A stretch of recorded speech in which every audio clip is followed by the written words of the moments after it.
Avant de commencer la vidéo, je voudrais vous signaler que cette vidéo est un featuring avec Planète Foot.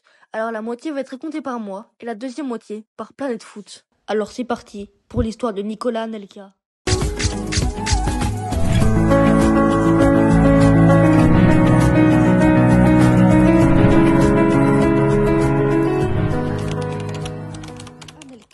Certains joueurs laissent une trace indélébile dans l'histoire du football, mais pas toujours pour les bonnes raisons. Nicolas Anelka, c'est un talent pur, une trajectoire unique, mais aussi un joueur qui a souvent agacé, divisé et même choqué. Désigné comme arrogant, ingérable, parfois même irrespectueux, il a tout connu, l'amour des supporters, la haine des médias, la défiance des entraîneurs. Mais Anelka, c'est aussi un pionnier, l'un des tout premiers joueurs français à avoir signé au Real de Madrid à seulement 20 ans. L'enfant prodige va commencer sa préformation à l'INF Clairefontaine, qui est un centre ayant accueilli de nombreuses pépites, Ben Arfa, Mbappé et tant d'autres.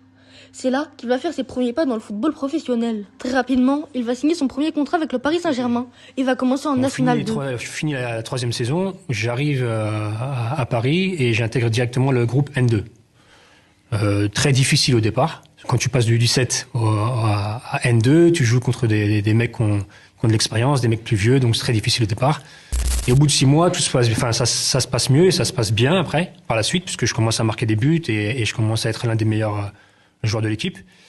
Et j'intègre petit à petit le groupe pro. Suite à ses bonnes performances, le Paris Saint-Germain lui propose plusieurs contrats.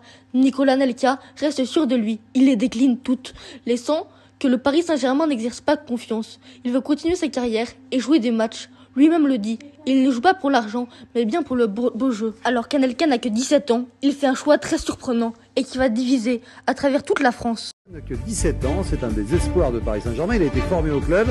Eh bien, le PSG vient de se le faire souffler, tout simplement, par les Anglais d'Arsenal. Après des débuts très compliqués, et alors qu'il est critiqué par toute la France, et qu'il est le troisième attaquant, devancé par Dennis Bergkamp et Ian White, le football va nous prouver qu'on n'a jamais fini du meilleur de Nicolas Anelka.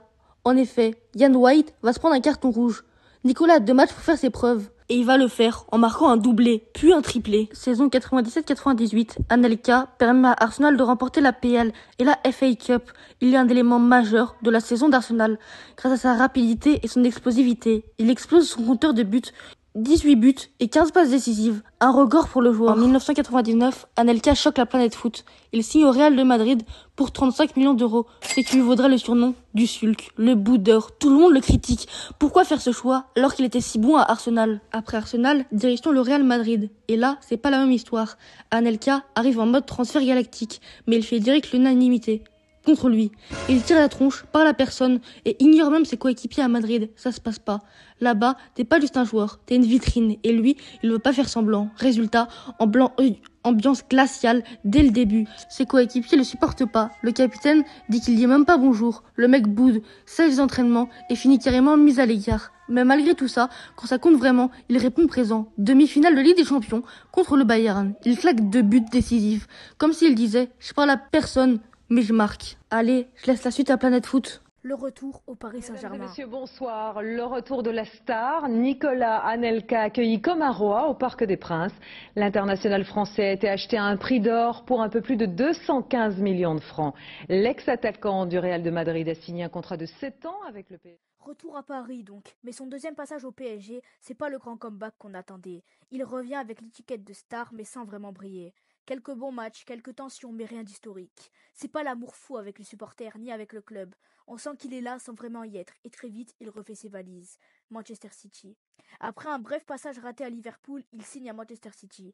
Ensuite, direction Manchester City, mais attention, c'est pas le City qu'on connaît aujourd'hui, version Haaland des Ligues des Champions, non. À l'époque, c'est un club moyen qui galère en première ligue, et pourtant, Anelka fait le taf. Il marque, il enchaîne les bonnes perfs, et il devient même l'un des seuls rayons de soleil de l'équipe. Mais fidèle à lui-même, il reste discret, pas très bavard, pas trop dans le délire collectif. Il termine meilleur buteur du club 2 saisons de suite, mais ça clique pas vraiment avec le projet. City veut grandir, lui veut jouer la C1. Résultat, il plie bagage, encore une fois, il laisse une trace sans vraiment s'attacher. Après Manchester City, Anelka continue sa route en quittant l'Angleterre pour la Turquie, direction Fenerbahçe. Mais là, c'est une nouvelle étape assez tranquille, sans trop de bruit. Il marque de temps en temps, mais ne s'impose pas vraiment comme une star. En 2005, il quitte le club après une seule saison et retourne en Première Ligue pour rejoindre Chelsea, un autre club dans lequel il va briller un peu plus. À Chelsea, c'est un peu le pic de sa carrière. Il est plus mature, plus intégré. Il devient titulaire, marque des buts importants et fait partie de l'équipe qui gagne la Ligue des Champions en 2020. Bravo de la Ligue des Champions. Cet homme mérite une statue. Il mérite une statue, c'est clair. Cet homme mérite peut-être même le Ballon d'Or. C'est clair. C'est exceptionnel.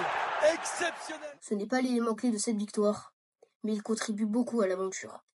Malheureusement à Chelsea, il finit aussi par être mis à l'écart et cherche un nouveau club, cette fois-ci dans la Ligue 1 au Bolton Wanderers.